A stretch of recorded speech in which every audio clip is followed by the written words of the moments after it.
On behalf of MATC and the School of Media and Creative Arts, I am Jim McDonald, the Associate Dean of the program, and I'm very thrilled to announce the first of, we hope, many, many series, the Artist Series at MATC. Music, television, film, media. We hope to expand this to allow our students to engage with professionals, to hang out with professionals, to ask questions with professionals, to increase and improve the learning processes here at MATC. With that, I'm going to announce Steve Peplin, but before I do that, I want to thank the MATC faculty, Dale Shively, Kevin Pulls, and a whole slew of staff that helped put this together. Without their help, we wouldn't have been here today. So enjoy. You've got a great venue here today, and I'm going to have Steve Peplin, our talented music faculty member, give you more about a bio on the group. Thank you. Thanks, Jim.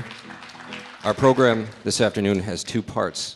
The first part is a wonderful concert of authentic American blues. The second part will be a Q&A session. Jim and Jeff are kind enough to hang around and give you an inside view into what happens in the blues world. Jim Liban has played with just about everybody, a blues legend who has performed with Jimi Hendrix, Muddy Waters, Journey, Luther Allison, Johnny Winter, and many more. Jeff Dagenhardt is a blues legend as well, who's been under the radar for about 50 years and teaches at Casio Music and has pretty much put a stamp on this town as the blues guitar player. The two of these guys have performed together for 45 years, which is, they're practically married, but, well, I'm going to turn it over now to Jim Liban and Jeff Dagenhardt, two wonderful American blues musicians. Give it up for Jim and Jeff. Thank you, Steve. Thank you. As Steve was saying that, it just dawned on me, that's, Jeff, that's 90 years collectively. Don't mean to make you feel old. But. Yeah. This is a relationship that goes way, way back. Jeff and I started playing together in high school, and that was in 19...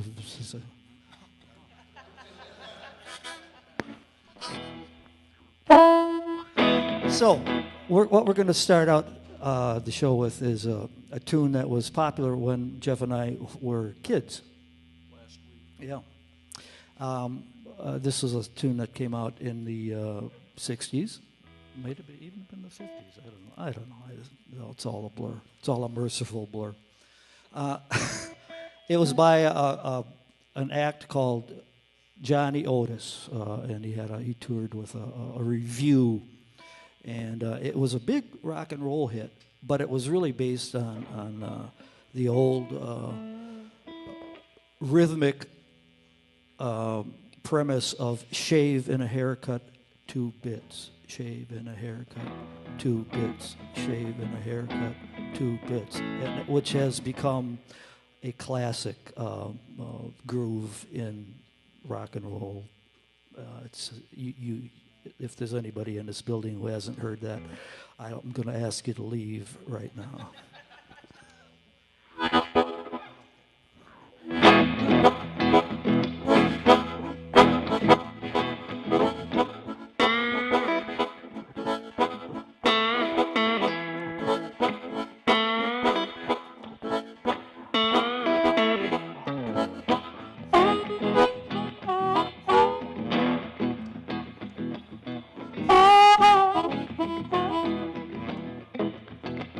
Oh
Willie and the Hand Jive, that's what it was called. Back then there was a whole set of hand movements if you're out on the dance floor. I don't know, I don't know. It's pretty cool. But I always had a hard time dancing. It was easier for me to play. You know, it's kind of a curse of the white man's curse. Yeah, and I just want to set the record straight. Even though I've played blues and blues-based music for most of my career, I don't claim to be a blues man in a sense that like Skip James and Muddy Waters and Robert Johnson and B.B. King and all those people are. You know, it's not. I'm just a white kid who fell in love with the music. Okay, and I just wanted to play it. So I'm not making any pretext or that I'm the real thing, but I'm the only Jim Liban there is. You know, so I just interpret it my way. Okay. So what I'm going to do now is going to play a tune by one of my big early influences. Once I got wind of the blues via the British invasion of the 60s, because I grew up as a kid with Jerry Lee Lewis, rock, Elvis Presley, Chuck Berry, Little Richard, all those, which were basically rock and roll acts. That was the music that, you know, got my toe tapping. And but then when the British blues invasion, or the British invasion took place in the 60s, are all these new bands that were opening a lot of our ears up, and they were all blues-based. And the Rolling Stones, and I mean, they're the biggest example I can name. But there were so many others, and they always did American covers of American blues music, blues songs, and they would talk about them on the backs of the albums. And through kind of a backwards process, I started researching who these people were and looking for their records, and it was another world, you know, for me as a white kid growing up on the west side of Milwaukee, and it just spoke to me, and I wanted to learn as much about it as possible. I wanted to meet these guys. I wanted to see them, and over the decades, I have not only seen them and met them, and I've played with them. I've recorded with them. I've been very, very, very fortunate to live out that dream. Which was a dream at the time. Now it really seems like a dream, but then it was a dream looking forward. Now it's a dream looking past. But anyway, this next song we're doing was it was a song by a guy named Big Walter Horton, and he was considered one of the best harmonica players in Chicago.